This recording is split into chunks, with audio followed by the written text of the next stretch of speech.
കുഞ്ഞാപ്പൂ പോട്ടെ കുട്ട പോട്ടെ പോട്ടെ. അസ്സലാമലൈക്കും. ഷുഹൈബാണ്. നമ്മൾ ഇന്ന് പോണത് എല്ലാവർക്കും ശനി ഞായറുള്ള ലീവ് അല്ലേ? അധികം ആളുകൾക്ക് ശനിയല്ല ഞായറാഴ്ചയാണ് ലീവ് ഉള്ളത്.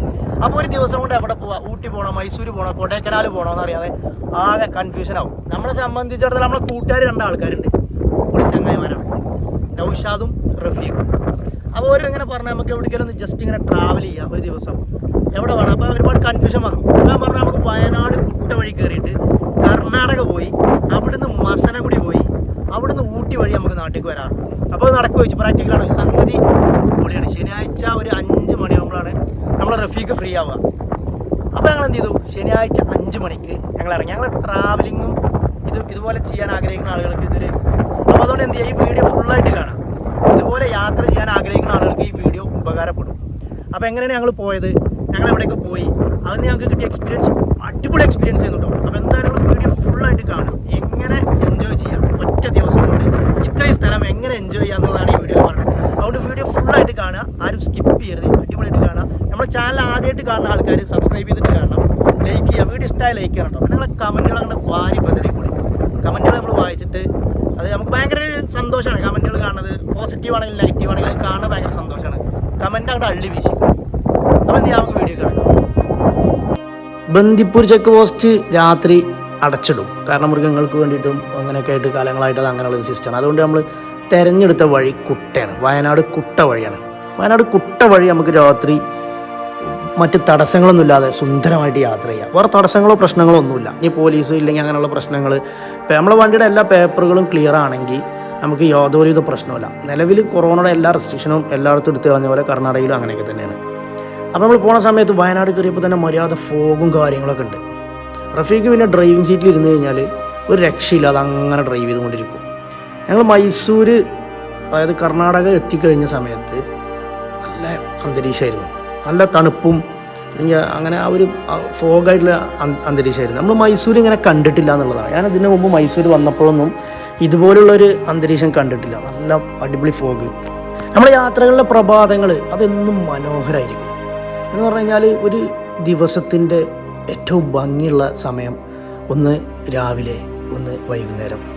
ഈ 2 സമയങ്ങളിൽ നമ്മൾ യാത്ര ചെയ്യുമ്പോൾ നമുക്ക് കിട്ടാവുന്ന ആ ഫീലിൻ്റെ എക്സ്ട്രീം നമുക്ക് കിട്ടും എന്നുള്ളതാണ്.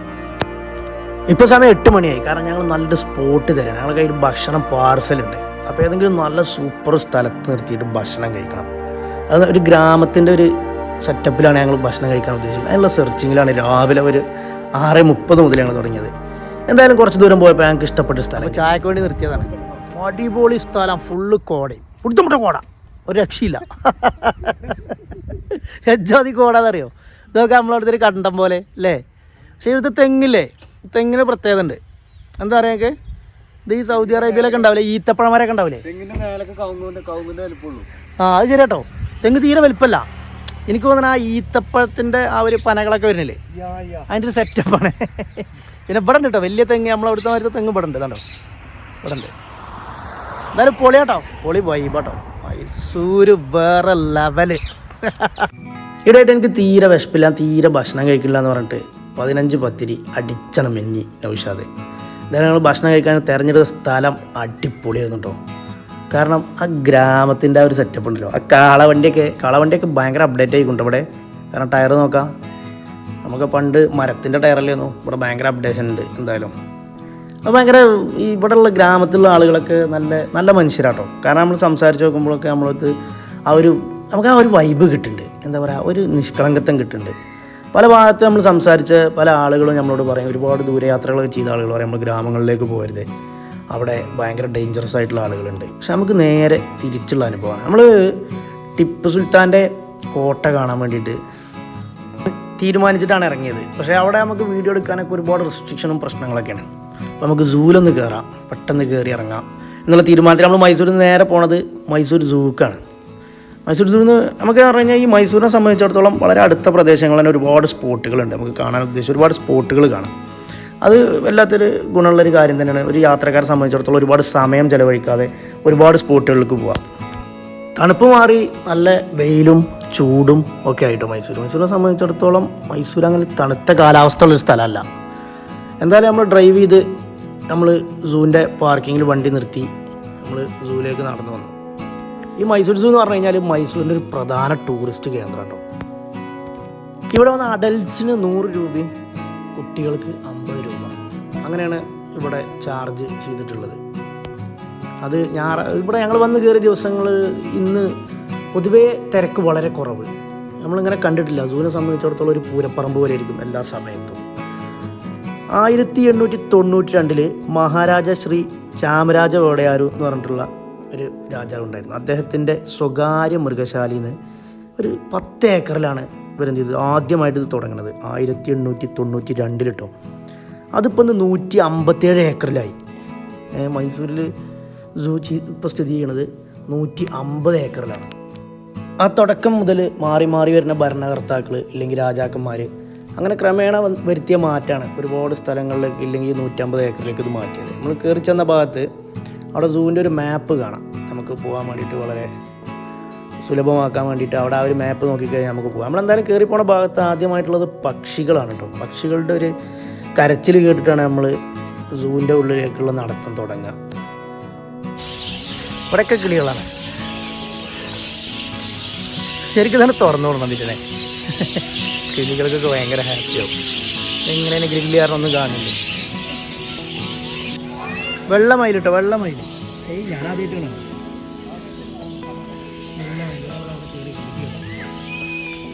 ഇതിൻ്റെ മുകളിൽ. ഇതൊരു പ്രത്യേകതരം തത്തയാണ് കേട്ടോ. ഇവരിപ്പോൾ ഭക്ഷണം കൊടുക്കുന്ന സമയത്ത് വളരെ അച്ചടക്കത്തിൽ മാറി നിൽക്കുന്നുണ്ട്. വളരെ അച്ചടക്കമുള്ള തത്തകളാണ്. പക്ഷേ അവരുടെ ഒരു ട്രെയിനിങ്ങിൻ്റെ ഭാഗമായിട്ടായിരിക്കാം ഭക്ഷണം കൊടുക്കുന്ന സമയത്ത് അടുത്തേക്ക് വരാതെ അവർ മാറി നിൽക്കും. പക്ഷെ ഒരു പ്രത്യേക സൗണ്ടൊക്കെ ഉണ്ടാക്കുന്നുണ്ട്. പക്ഷേ ഭക്ഷണത്തിൻ്റെ അടുത്തേക്ക് വരുന്നില്ല.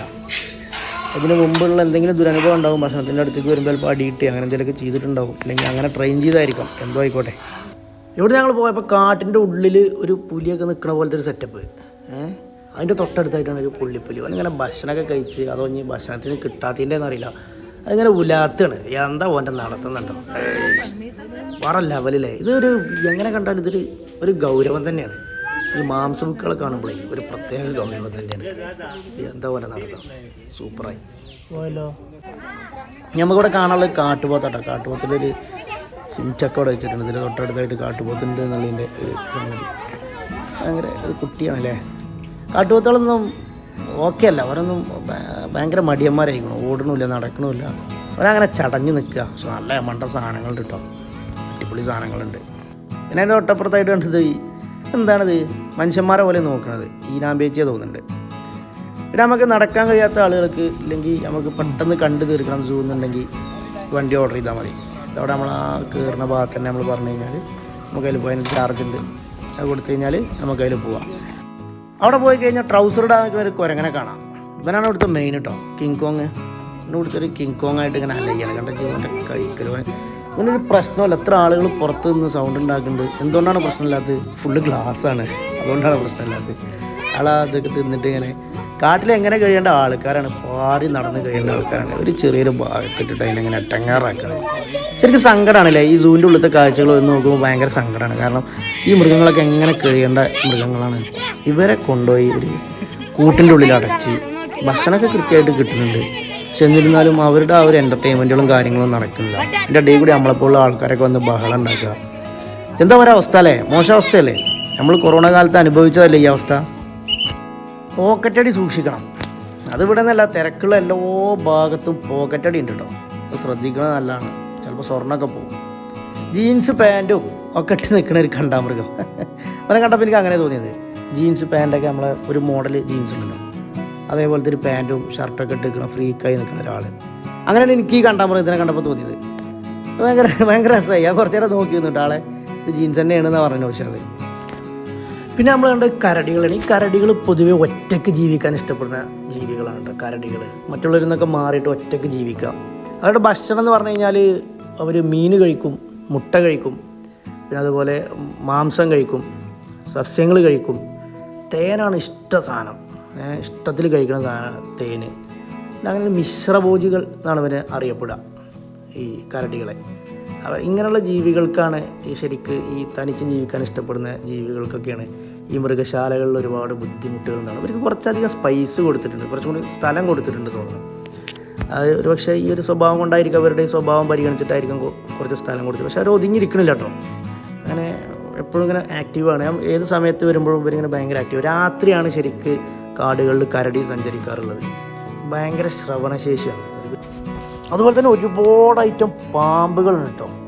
ഇവിടെ ഭയങ്കര അനാക്കൊണ്ട പോലത്തെ ഒരു പാമ്പുണ്ടാകുന്നു. അങ്ങനെ നമ്മൾ കണ്ടില്ല. അത് ഉള്ളിൽ എവിടെ ഒരു ഭാഗത്ത് മറഞ്ഞു കിടക്കുകയായിരുന്നു. ജാഫർ പോട്ടെ, ജാഫറെ. ഈ സൂവിൻ്റെ അകത്ത് 1450 മൃഗങ്ങളുണ്ട്. അപ്പോൾ അതിനെല്ലാം കൂടെ ഷൂട്ട് ചെയ്യാൻ നമുക്ക് കഴിയില്ല. എന്തായാലും കുറച്ചൊക്കെ എടുത്ത് ഞങ്ങൾ വീണ്ടും തിരിച്ചിറങ്ങി.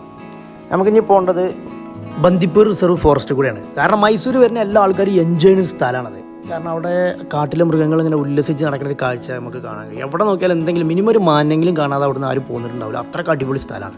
അപ്പോൾ എന്തായാലും ഞങ്ങൾ ഇറങ്ങുന്നതിന് മുമ്പ്, ബന്ദിപ്പൂർ ഫോറസ്റ്റിലേക്ക് ഇറങ്ങുന്നതിന് മുമ്പ് അതിൻ്റെ കുറച്ച് ഉൾഭാഗത്ത് കൂടിയും കർണാടകയുടെ ചില ഭാഗത്ത് കൂടിയും അതിൻ്റെ പരിസര പ്രദേശത്തുള്ള ചെറിയ ഗ്രാമങ്ങൾ കൂടെയൊക്കെ പോയപ്പോൾ ഒരു ചെറിയൊരു ഡാം കണ്ടു. ഡാമിൻ്റെ പരിസരത്തായിട്ട് കുറച്ച് ആളുകൾ ഇങ്ങനെ നിൽക്കുന്നുണ്ട്. പക്ഷെ ഭയങ്കര ചൂടാട്ടോ, നല്ല ചൂടായിരുന്നു, വെയിലിന് ഭയങ്കര ചൂട്. അപ്പോൾ എന്തായാലും അവിടെ ഇറങ്ങണില്ല എന്ന് കരുതി ആ ഇടഭാഗത്ത് കൂടെയൊക്കെ ഇങ്ങനെ യാത്ര ചെയ്തു.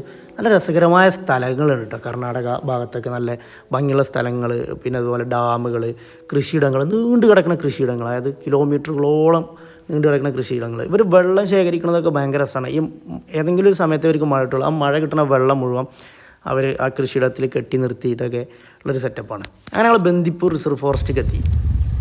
അനമ്പെടുത്തോ ഒറ്റക്കുള്ളൂ, ആരാന്നെ ഒറ്റക്ക് തുറന്നു വിട്ടിക്കണേ? പോ വരി പോ. ഈ നേരത്ത് നേരം 3 നേരത്ത് കുഞ്ഞാ ഇവിടെ നോക്ക്. കുഞ്ഞാപ്പൂ കുഞ്ഞാപ്പൂ പോട്ടെ കുട്ട പോട്ടെ പോട്ടെ. ബന്ദിപ്പൂരിൽ നിന്ന് മാത്രമല്ല, മസനഗുടി റോട്ടിൽ കയറിയപ്പോഴും നമുക്ക് ഭയങ്കര സന്തോഷത്തിൽ ജീവിക്കണ മൃഗങ്ങളെ നമുക്ക് കാണാൻ കഴിഞ്ഞു. കൽബേ പോരണോ പോരണോ, മണ്ണർക്കാട് പോരണോ? ഏയ് രാത്രി മുഴുവൻ ഡ്രൈവ് ചെയ്തതിൻ്റെ ക്ഷീണം റഫീഖ് ഉറങ്ങി തീർക്കുന്നു. മൃഗങ്ങളെ വരുമ്പോൾ വിളിച്ചാൽ മതി, അപ്പോൾ ആൾ റെഡി ആയിരിക്കും. അപ്പോൾ എന്തായാലും ആ ഡ്രൈവ് ചെയ്യുന്നതിൻ്റെ ഉത്തരവാദിത്തം എനിക്ക് കിട്ടി.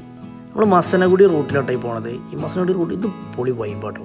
ഇതിനെ പോണത് ശരിക്കും പറഞ്ഞു കഴിഞ്ഞാൽ എല്ലാ സമയത്തും ഒരു എക്സ്പീരിയൻസ് തന്നെയാണ്. നമുക്ക് ഭയങ്കരമായിട്ട് എൻജോയ് ചെയ്ത് പോകാൻ കഴിയും. ഭയങ്കര ഹമ്പുകളൊക്കെ ഉള്ള റോഡാണ്, ശ്രദ്ധിച്ച് വാഹനം ഓടിക്കേണ്ട സ്ഥലമാണ്. കാരണം ഭയങ്കര ഹെയർ പിൻ ബെൻഡ് എന്ന് പറഞ്ഞു കഴിഞ്ഞാൽ അതിൻ്റെ ഒരു എക്സ്ട്രീമാണ് ഇവിടെ. പലപ്പോഴും നമ്മൾ ശ്രദ്ധിക്കാതെയൊക്കെ ഒരുപാട് അപകടങ്ങൾ നമ്മൾ മലയാളികൾ വരുത്തി വെക്കുന്ന റോഡും കൂടിയാണിത്. പ്രത്യേകം എടുത്ത് പറയേണ്ട കാര്യമുണ്ട്.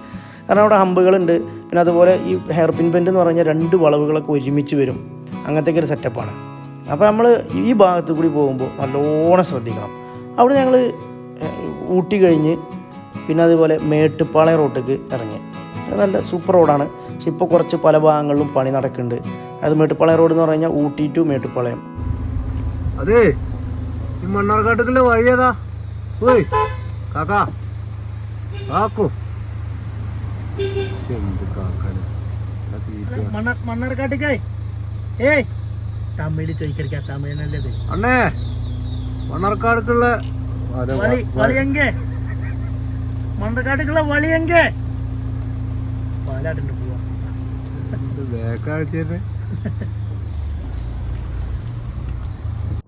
അങ്ങനെ ഞങ്ങൾ മേട്ടുപ്പാളയത്ത് നിന്ന് കോയമ്പത്തൂരെത്തി. കോയമ്പത്തൂരിൽ നിന്ന് പാലക്കാട്, അങ്ങനെ മണ്ണാർക്കാടാണ് ഞങ്ങൾ എത്തി. ആ സമയത്തൊന്നും വീഡിയോ എടുക്കാനൊരു വൈബായിരുന്നില്ല. അപ്പോൾ എന്തായാലും നല്ല അടിപൊളി എക്സ്പീരിയൻസ് ആയിരുന്നു. നന്നായിട്ട് എൻജോയ് ചെയ്തു. ഒരു ട്രാവൽ ഇഷ്ടപ്പെടുന്ന ആളുകൾക്ക് എന്തായാലും തീർച്ചയായിട്ടും ഇത് ചെയ്യാം. സൂപ്പറായിരിക്കും, ഞാൻ സജസ്റ്റ് ചെയ്യണം. കാരണം ആർക്കും വേണമെങ്കിൽ നമ്മൾ ട്രാവലിംഗ് ആണ് കൂടുതൽ ഇതിൽ വരുന്നത്. വാഹനത്തിലായിരിക്കും നമ്മൾ കൂടുതൽ സമയം ഉണ്ടാവുക. പക്ഷെ എന്നിരുന്നാലും നമുക്കൊരിക്കലും നഷ്ടമാവില്ല. ഈ മൃഗങ്ങളെ കാണലൊക്കെ ഭയങ്കര വല്ലാത്ത ഫീലാണ്. നമ്മളാ കണ്ടതൊക്കെ അടിപൊളിയായിരുന്നു, സൂപ്പറായിരുന്നു. അപ്പോൾ എന്തായാലും വീഡിയോ നമ്മളിവിടെ അവസാനിപ്പിക്കുകയാണ്. വീഡിയോ ഇഷ്ടമായ മറ്റുള്ളവരിലേക്ക് ഷെയർ ചെയ്തെത്തിക്കണം. ഇതുപോലെ പോകാൻ ആഗ്രഹിക്കുന്ന ആളുകൾക്ക് ഈ വീഡിയോ